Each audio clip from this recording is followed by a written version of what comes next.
বিরোধী দলের সভায় হামলা, রাজনৈতিক উত্তেজনা চরমে।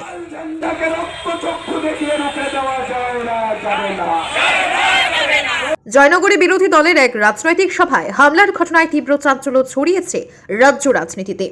প্রত্যক্ষদর্শীদের মতে শনিবার বিকেলে আয়োজিত এই সভায় অজ্ঞাত পরিচয় দুষ্কৃতীরা অতর্কিতে হামলা চালায়।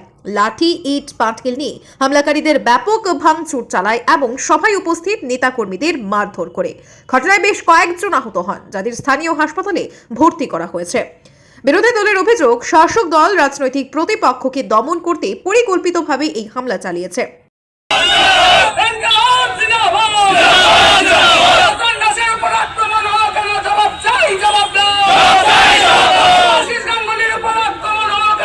এক নেতার বক্তব্য, শাসক দল ভয় পেয়েছে বলেই গুন্ডামির আশ্রয় নিচ্ছে, কিন্তু আমাদের আন্দোলন কোনোভাবেই দমানো যাবে না।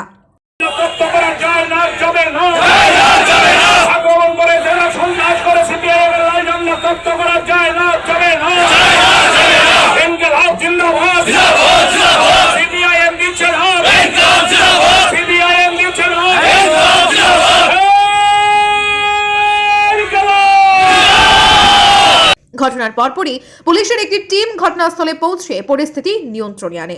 প্রশাসনের পক্ষ থেকে জানানো হয়েছে তদন্ত শুরু হয়েছে, অভিযুক্তদের চিহ্নিত করে কঠোর ব্যবস্থা নেওয়া হবে। তবে এখনো পর্যন্ত কোনো গ্রেফতারের খবর পাওয়া যায়নি, জানিয়ে বিরোধী শিবির ক্ষোভ প্রকাশ করেছে।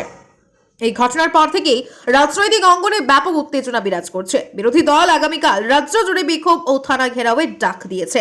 পরিস্থিতি সামাল দিতে আইন শৃঙ্খলা বাহিনীকে সতর্ক থাকতে বলা হয়েছে।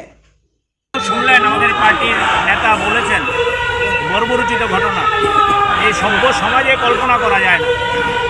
আমরা জিজ্ঞেস করি রাজ্যের স্বরাষ্ট্র দপ্তরের যিনি ভারপ্রাপ্ত মুখ্যমন্ত্রী, আগরতলাটাকে কি গুন্ডাদের হাতে ছেড়ে দেবেন?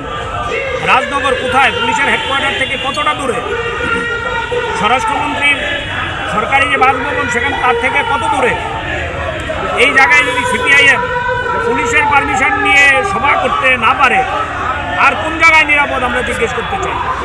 রাজনগর বটতলা ফাঁড়ি থেকে কত দূরে? পুলিশের হেডকোয়ার্টার থেকে কত দূরে? পুলিশের পারমিশন নিয়ে আমাদের জেলা সম্পাদক, যিনি একজন প্রাক্তন শিক্ষক রতন দাস এবং বিধায়ক ছিলেন ওই এলাকার, সুভাষিস গাঙ্গুলি আপনারা ছিলেন, আমাদের ওই এলাকারই সন্তান, বর্বরোচিত কাজে আক্রমণ করেছে। আপনারা ছবি এনেছেন। এক সময়ের আমাদের শিক্ষাবিদ মানিকধরের উপর বর্বরোচিত কাজে আক্রমণ করা হয়েছে।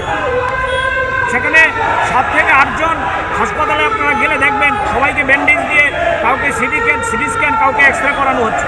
আমি এটা বলছি না, আমি বলছি কোন জায়গায় আছি আমরা। এটা ত্রিপুরা রাজ্যকে কোন জায়গায় নিয়ে যাওয়ার চেষ্টা হচ্ছে? ত্রিপুরা রাজ্য কি জঙ্গলরাজ, যেটা বলে আমরা এই জঙ্গলরাজের হাতে ছেড়ে দেবেন? আমরা আজকে দেখছেন আপনারা স্বতঃস্ফূর্তভাবে আমাদের বন্ধুরা এসছেন। আমরা বিক্ষোভ দেখাচ্ছি থানার সামনে। আমরা আশা করব যারা সুশাসনের গল্প শোনায়, যারা বলছে সুশাসন আছে ত্রিপুরায়, তারা আসামিদের গ্রেপ্তার করবে। সমস্ত রামনগরের বিজেপির প্রথম সারির নেতৃত্বরা এই আক্রমণে নেতৃত্ব দিয়েছে।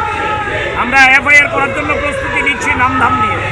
আমরা আপনাদের মধ্য দিয়ে রাজ্যের মানুষের কাছে বিচার চাইছি, স্বরাষ্ট্র দপ্তরের কাছে বিচার চাইছি। এই কোন রাজত্বে আমরা আছি? এই ঘৃণা ধিক্কার জানানোর জন্য আমরা এসেছি। আমরা রাজ্যের মানুষের কাছে আবেদন করব, আর চুপ করে থাকার সুযোগ নেই। রাস্তায় নামবেন মানুষ, রাস্তায় নেমে এই সরকারকে সেখানে শিক্ষা দিতে হবে। আমরা তো ওদের মতো মারপিট করব না। আমরা গণতান্ত্রিক উপায়ে এই সরকারকে মানুষ যাতে শিক্ষা দেয় সেই জনমত তৈরি করার জন্য এই রাস্তায় নেমেছি।